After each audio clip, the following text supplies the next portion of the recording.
Een van de grootste braderieën in Nederland is Braderie Hoensbroek. Na 3 jaar zijn ze weer terug en Remco Offermans vertelt ons meer hierover. Nou, het braderie is een volksfeest. Een volksfeest in de breedste zin van het woord. Een volksfeest wil zeggen dat iedereen welkom is.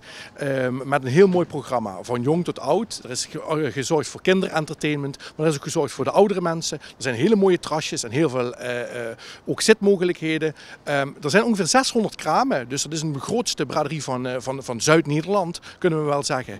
En we zijn van plan dat nog verder in de toekomst te gaan uitbreiden.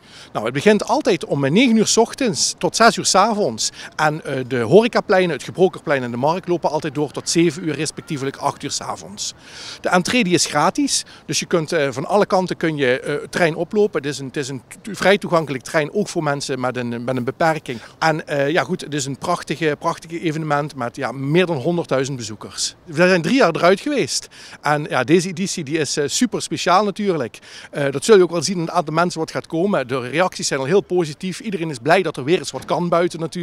Dat zie je ook aan omliggende festiviteiten die een stuk drukker bezocht worden. En we zijn ook trots dat we dit toch weer in het nieuwe bestuur, met natuurlijk een dikke knipoog naar het oude bestuur, want die ons dat geweldig hebben overgedaan, toch een nieuwe jasje kunnen gaan steken. Vandaag staan we op de markt om de sfeer te proeven en aan de mensen te vragen wat ze ervan vinden. Ik ben hier voor de eerste keer, dus voor mij de eerste indruk. Ik moet zeggen, heel veel sfeer, heel veel gezelligheid.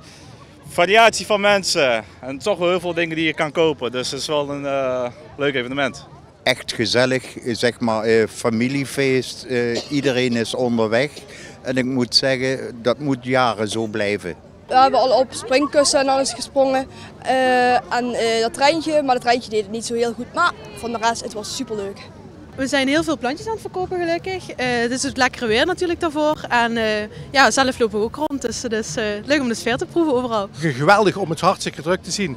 Het is niet te druk gelukkig. Er zijn ongeveer 110.000 mensen op dit moment. Ja, het doet natuurlijk deugd na zoveel werk en zoveel organisatie na 3 jaar. Om al deze mensen weer blij, gelukkig. En ook vooral te zien dat er heel veel gekocht wordt. Heel veel diversiteit in kramen die goed worden bezocht. Ja, mensen zijn gewoon hartstikke blij. Dat zie je aan ze. Ja, volgend jaar hebben we onze jubileumeditie. En de jubileumeditie wil zeggen dat we 50 jaar bestaan. Ja, daar zullen we natuurlijk extra uithalen en extra laten zien wie we zijn als Braderie Hoensbroek. Om het feest nog denderender te maken als dat het dit jaar is.